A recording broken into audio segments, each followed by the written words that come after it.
Welcome everybody to this Wednesday morning preview of the Thursday race meeting at the Vaal. We're racing this time on the classic track, and we look forward to the 8 races that are being run there. The first is due to go at around 1:45 on Thursday. It is the start of the bipart race number 1. We're doing the show 24 hours before the meeting starts, and let's give you an update on the early betting. There's a first timer here, Johan Janssen from Fear and Stables, absolutely flying, and they brought out this horse Tempranillo to win the first. Well, they'll be hoping, I'm sure. Moosey's riding her, and she's 14 to 10. She's beautifully bred. 9 Princess of All is 5 to 1 second favourite. Number 5 Power of Pearls is 11 to 2, and the 3 Vanakam is at 6 to 1. 8 to 1 number 6 Raceway, and then you can get 10 to 1 and better about the balance. Daryl, so the Van Vieren stable really in good song at the moment, aren't they? Lovely to see, Clyde. I can give punters some confidence with their runners. Yes. Especially when they're fancied. Now, Tempranillo, well related, sister to Sereno Peninsula. She won her first 2 starts and Grade 1 performing Barbaresco. There has been support for her in the anti-post markets. What does she open? I think I saw 4 to 1 if I'm not mistaken. Oh, really? So she's shortened from 4 to 1 to 14 to 10. Listen, doesn't take much to shorten a first timer, but at least we know there's been positive move. Okay. Yes, and number 10 is also well related, Clyde. She's a sister to Zanovi and Zuavs. Extremely well related.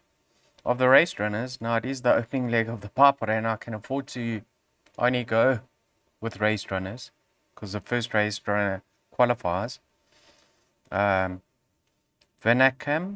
Now, Clyde, you can see she's been contesting races against winners. I think even a grade 2 and a grade 3. Back in maiden company. Don't know where the draw's going to be. I think on the classic track, it's generally towards the outside, but she's probably got the strongest form coming into this race. Power of Pearls, in my mind, her best run to date has been up the straight. It was her debut effort. Penultimate start, she was off the track for quite some time. She needed that. And last time out, she was just traveling a bit too hard around the bend. Yeah. So I like the fact that she's having her peak run and over 1,000 meters. And then, Clyde, on a line through Raceway, there's not going to be much separating number 5 Power of Pearls and number 9 Princess of All, because both of them had Raceway just behind them. Princess of All, lovely debut. We saw a winner from that form line in Willow Lady. Not too sure on the strength of that form, but she can only improve in another stable that's on song. So yes, I've gone with the race runners here. I've had 3, 5 and 9, but I wouldn't be entirely shocked to see either number 10 or 11 make a winning debut. Okay, and that bipart cost 144. Race number 2 is the Racing Today maiden plate, so it's 1,000 meters. Note that number 6 District Attorney is out. That's not going to run. And the market, we've got an 8 to 10 shot here in number 7 Pivotal Role. Only had the 1 start to date. Fair enough debut. And then on that occasion, there was some support. It was pretty solid in the market and ran an honest race. 9 Winter Bell, she's second price 3 to 1. Number 3 Bingo is trading 33 to 10 in the third choice. And then you can get double figures about the balance. I would imagine that the debut performance, Daryl, from Pivotal Role is good enough. Yes, one would believe so, Clyde. If you have a look strictly on paper, Ringo wasn't too far behind him. Now, obviously, Ringo's well exposed, but he got within 2 lengths of him. So, I'm not rushing out to take the odds about him. He could have come on in leaps and bounds with that run under the belt. I'm still of the opinion he's going to be at his best over further, being by a warm.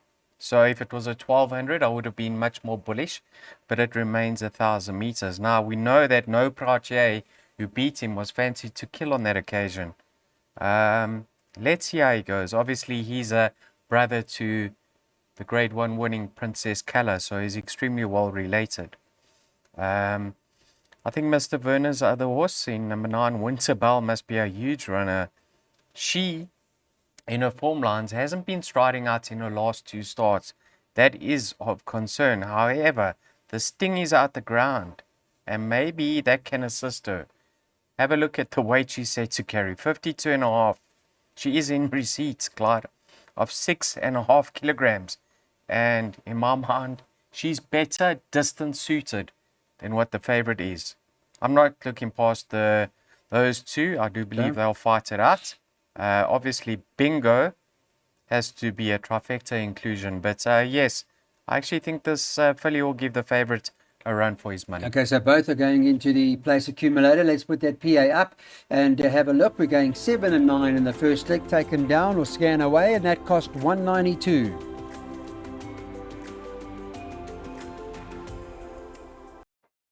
So third race, starting stall, stay up the straight. It's over 1,000 metres. It's the first leg of the pick six, and takeout number 6 is not running here.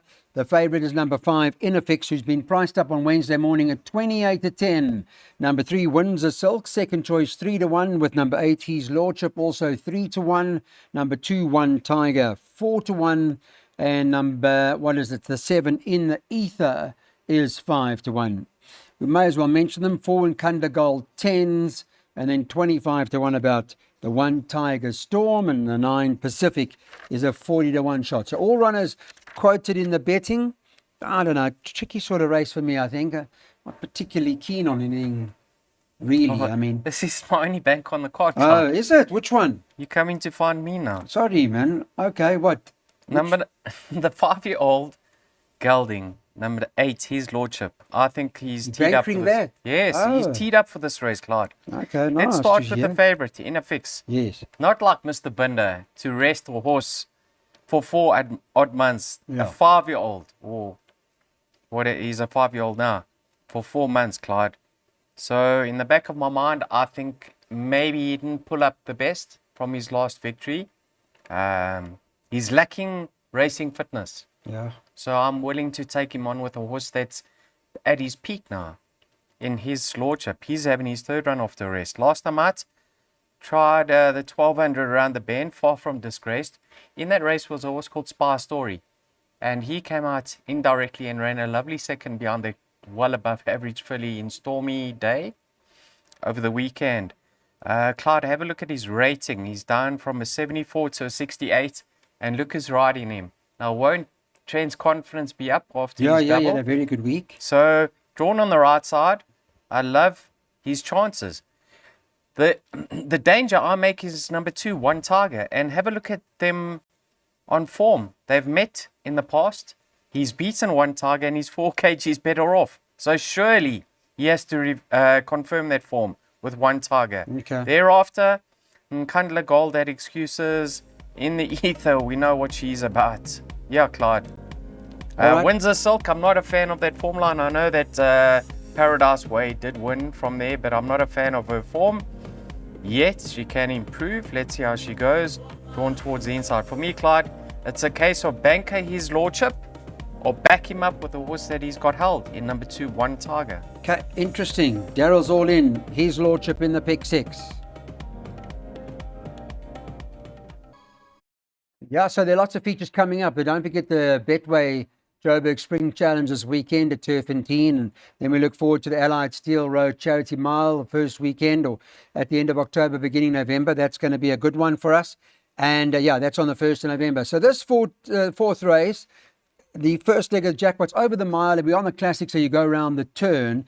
Mumlumber is, I see, adjusted in the weights. He was a winner the other day, just on Tuesday, but it's unlikely that he's going to run. So it's difficult to quote market, but if she stays in, rather, she has been priced up at 5 to 2, but it's unlikely. Shanty Dream is the next best in the race, I would imagine, Darryl. I mean, the way you've played it, that she's not going to run, or you're assuming that she is? No, it's 10:30, Clyde, and she hasn't been scratched yet. But there's one certainty on today's card, that she will come out. Oh, okay. She's heading towards features, so she's they're not not going likely to to mess run. around with her. Shanty Dream, Clyde. Now on paper, one's going to say that Sigrid Swing should confirm the form.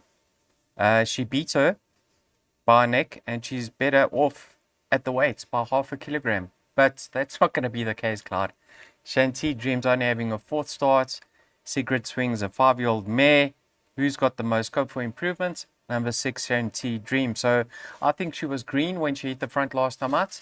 I'd like to see one or two pull her through because I'm of the opinion she's way better than an 85. Yeah. So she's my first choice. Fair Proposal. Now, in her last start, she was eased at a crucial stage. She can confirm that she's better than her current mark because she was desperately unlucky on that occasion. Clyde, she was due to run a few weeks ago. I battled to find why she was scratched. So let's see how she goes. She's in my perms. Okay. Number 1, Lady Sabrina. Last time out, I think that was a decent enough effort. Have a look in the computer form. It says 0 from 1. But since then, hasn't that form line really fired up? What have you got there? And fired up in a big way. Tell us. Kissing Machine, one over the weekend. Yes. Two-Step Queen, one over the weekend. Okay. And she was ahead of both of those. Right. But the stable, Clyde, I'm just battling to get them right. I tipped a horse that ran the distance last of theirs. So, yes, Tuesday. Lady Sabrina and Shanty Dream are my top 2 picks. I'm going 6 from 1. 6 ahead of 1. More confidence with a 6, but you'll see in jackpots there are a few more in this particular event. Why? Well, it's a handicap fillies and mares. Stranger things have happened. Playing over the mile, round the turn, and this race 5 is a second jackpot opportunity for everybody. Runs at about 3:05. Wednesday morning, Betway had the market as follows. Number 4, Kiss Houghton, 7-2. Number 6, It's Her Way, priced up at 7-2, so it joins. 9-2, number 2, Quetta. And number 5, Across the Road, is next in, priced up at 11-2. 9, Warning Sound. Good to see Sean Terry in the winner's enclosure the other day, 11-2. And then you can get 7-1 about number 7 on the card, who is Last Car to Pass. They are betting 14s and better the balance. Yeah, there's some heavy hitters here in this event. Again, I think open. I'm not sure it's cut and dried for anything in particular. Let's start off with Kiss Houghton, Clyde. Now, Tony made it clear that she's at her best when she's handy, if not in front. Calvin bounced her last time out. He tried to ease her back a bit, and Prentice behind her took a hold on, I think it was Glamorous Lady, and he eventually came around her, and she got a neat position in second. She quickened up the straight, but Except Cookies was following her every move and just ran her down. So she's in great form. She got a slight penalty for that second, I think 1 kg, but I respect her chances in a huge way. She's in cracking form currently. Go back 4 runs in her form line. Look who beat her. That's that run on the inside track. It's Her Way. Beat her by 2 odd lengths, Clyde. But look at the weight turnaround. It's Her Way beat her and is 3.5 kilograms better off. Wow. However, It's Her Way is lacking racing fitness. She's been off the track for 2.5 months, whereas Kiss Houghton was out of her ground on that occasion. Excuse me, Clyde. So despite the fact that she's held on paper, I think Kiss Houghton can reverse that form. I like her chances. Across the pond, they finished alongside each other last time out. The pace wasn't really on that occasion, and Across the Pond came out slowly and was towards the back of the field. I thought that was a cracking effort by number 5, Across the Pond. And then have a look at number 7, Last Car to Pass. Now, everything hinges on whether you happy in putting her line through her last start, Clyde. Because if you are, that run behind Two-Step Queen, she was a neck behind Kiss Houghton. She's 9 kgs better off with Kiss Houghton for a neck. But the last run was disappointing. If you want to put a line through that, you're going to be leaning towards number 7, Last Car to Pass, as the one to beat in race number 5. Okay, so there are a few and we've left 1 or 2 out. It's a tricky race. 4, 5, 6, 7 in the first leg. On to race number 6. Welcome back, everybody. Number 3, Rosie Lemon's favourite. Yeah, they're going over the 17 now. And she's 7-2 early favourite. True Trident King, 9-2. 6, Michael Faraday is priced up 9-2 as well. As is number 7 on the card, who's Red Sparrow, also 9-2. 9, Circle of Grace is at 5-1. 7-1, number 8, Bob Lee Swagger. And then it's 10-1 about number Daryl's horse Crepusculo. 10 to 1. 14. It must have a chance in this field. Who? Crepuscular? No more. No more. Sure. I don't like the That's look of me the and race, to be honest. Crepuscular. We done. Are we We've done? separated ways. Clyde, now go. What's very interesting over here, let me just... Did you do the form updates? So Red Sparrow Yes. got Sorry, I didn't. beaten 9 lengths by Kissing Machine. Yes. Ran 8th. No Clyde, kind of run from Red Sparrow, yeah. number 6, Michael Faraday. Now go back in his form line and you'll see the furthest he's been in his last 10 runs was a mile. And it was his worst run, right? He got beaten 20 lengths. So immediately you say he doesn't stay. But prior to that, he's actually run 5 races over a mile. Then he's run a third and fourth in 3 of those. So he gets the mile, right? He's won over 1,400 meters before, but he gets the mile. I had a look who he's related to. He's a brother to Great Affair. Great Affair ran a place in the Racehorse Owners Association of 3,200 meters. Ran 3rd in that listed event. He's a brother to Ancient World, who's won all his races over 1,800 meters. I think he'll get this trip. So 1,700 meters, tongue tie on peak run. It does appear as if it's a big step up from 1,200 to 1,700. Yeah. But Clyde, I'm really keen to see how he goes, especially off his mark of 63. So Michael Faraday, a huge runner here. Then you got the likes of the filly or the mare, 6-year-old mare Rosie Lemon, always thereabouts. I've always been of the opinion that she doesn't stay. So her last run wasn't a bad effort. 1,800, we saw her win with Serena Motley in open company. Now she cracks the gun draw with Callan aboard. She's super fit and she's over 1,700 meters. I like her chances. And I've just added one other, and that's Muzi Yanni on number 5, Blurred Vision. I also like the fact that he's coming back in trip, but I like the fact that his rating has dropped to a 65.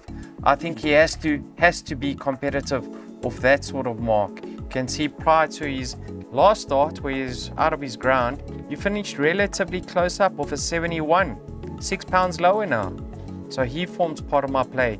I think Michael Faraday, probably the horse to beat, Clyde. 6, 5, 3 in that order.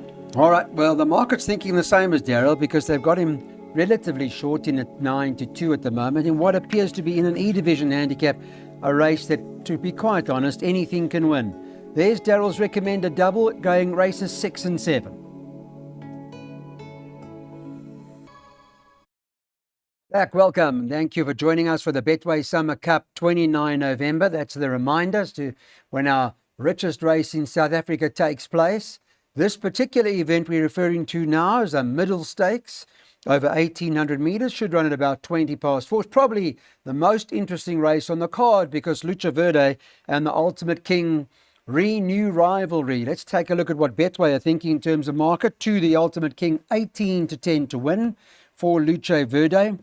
Is priced up at 4 to 1, and then you've got the 9 in Flame, who's next in, and he's priced up at 9 to 2. 11 to 2 about number 3, Hawkbill, and then 10 to 1 and better about the balance. Just in terms of Palace Dancer, she was 6th the other day, beaten 5 lengths, and while she's best in terms of the weights, she's a 10 to 1 shot. But I'm not sure they're going to get past the Ultimate King or Lucha Verde for that matter. Let's talk about the race last time. I mean, the Ultimate was a bit awkward the whole way around, wasn't he? Unfortunately for him, he didn't get a clean break. Yeah. And thereafter, Gavin made a decision to get him cover, and that forced him to be out of his ground. Now, coming into the straight, Clyde, he swooped by many of them, and he hit the front, and it looked as if he was actually going to go on and win it, and thereafter Lucha Verde ran him down. Because of the fact that things really didn't go his own way last time out, and now he's got the gun draw of Stallgate number 1, one would believe that he's going to be able to reverse that form. In saying that, Clyde, Lucha Verde was having his second run up here on the Highveld, and in the past we've seen a few runners run flat. So who says he hasn't come on further with that run? He's now peaking on the Highveld, and he's a lovely individual. I don't think the turpentine inside track suited him, to be quite frank. I'm not totally discounting his chances. I do believe that if things go the Ultimate King's way this time round, he should be able to reverse that form. But stranger things have happened. Who says he doesn't get unlucky this time round, Clyde? That's why our bookmakers are building buildings and opening betting shops left, right, and centre. And here we are trying to preview a meeting on Weighted to Win. So That's okay. things That's all aren't right. run on paper, they run on grass. Yeah. So I respect Lucho Verde. And then, Clyde, you also have to look at Inflame. Now, he's also met the Ultimate King. And we recall that race. Yes, the Ultimate King put that race to bed quite convincingly, 400 meters to go. But Inflame's 3 kilograms better off because of the penalty the Ultimate King picked up last time out for his second. But Inflame, do you think he's better over further now, Yeah, Flame? too short. Too short. I think it's too short, yeah. He's got 52 to I know, shoulder. I know, He's a but- very nice but horse. Ultimate King and Lucha Verde, this is their game. 1800's their game, I think. Yeah, I've got to respect. You're right, 52, you got to respect him at the weights, but I Let's prefer go. the other two. Let's go in order, Clyde. Yes. 2, 4, 9. The Ultimate King prepping for the Betway Summer Cup, I'm Yep. sure, Clyde. Yes, he is. It's Tony's Betway Summer Cup horse. But I've heard Lucha Verde is alive. So trifectas 2 and 4 by 249 by 23459. This is a handicap and it's at the 80 level. It's run over 1800 meters. It's where the starting stalls will remain, and they bet 3-1 the field. I thought Eiger Sanction may well be the right one and got them all at bay, but we'll quickly pick Daryl's brain and see what he thinks. 9-2, 3 Future Wolf. Number 4 Follow the Master is priced up at 9-2 at the moment, an emphatic winner of his last start in that maiden field. 5 Capola is priced up at 9-2. 1 Street Art could be a bit of a shrewdie, 6-1. And 14s and better about the balance. I looked at his classic form, Eiger Sanction, but maybe I don't want to look too much into it. Perhaps, just say it hasn't really been his game, or maybe not his choice of track anyway. However, he looks for me like he's got them at bay, held at bay. Is he the his right choice one? of jockeys- St. John's right. I mean, Yeah. they're all in well. I think Muzi won a boot home one for St. John because for the Sundays Taking over there. Yeah. Yes. Muzi gets on extremely well with Eiger Sanction. I mean, he's ridden 4 of his wins to date. So, well drawn. Last time out, it looked as if he was going to get it right, and then Titans of War quickened on by him. Yeah, Clyde, you can see he's off the same mark, so definite runner in number 2, Eiger Sanction. Number 3, Future Wolf. I think he'll actually enjoy the pace on because you got the likes of Follow the Master. Capola can go to the front. Robert Browning. So I think the pace is going to be genuine, and he goes extremely well over this track and trip. So you have to take his chances seriously. I'm not really in the camp of Follow the Master, but I have included him in my quartet boxed. He's got 53.5 to shoulder, Clyde, and he's super fit. They're going to let him bowl, and he can stay on into the money. I think we've seen horses in the past that took several runs to win their maiden, and thereafter they go on with it. I'm not saying that's going to be the case with him, but I wouldn't be shocked. Capola, 1800 on a softish track. I'm sure the going will still be soft. Maybe a little bit of a test for him, but he wasn't stopping last time out over a mile. So he must go into the play. And then number 7, Robert Browning. I actually don't know what to make of this horse, but we know he's capable. So I've included him. So quartet box over here for me, Clyde. Okay, so we're boxing them all. We'll put them in. I mean, I see that Future Wolf has he got Capola beat, or is it the other way around? On the Ultimate King run. Yeah, Capola's got him beat. Future Wolf, but they all got to go into play. I just think Eiger Sanction, Daryl putting that into the trifectas with 3 Future Wolf, 4 Follow the Master, 5 Capola, and the 7 Robert Browning. I even ticked the horse like Street Art. It's one of those races. The last quartet cost 120 Rand, should run at 5-2.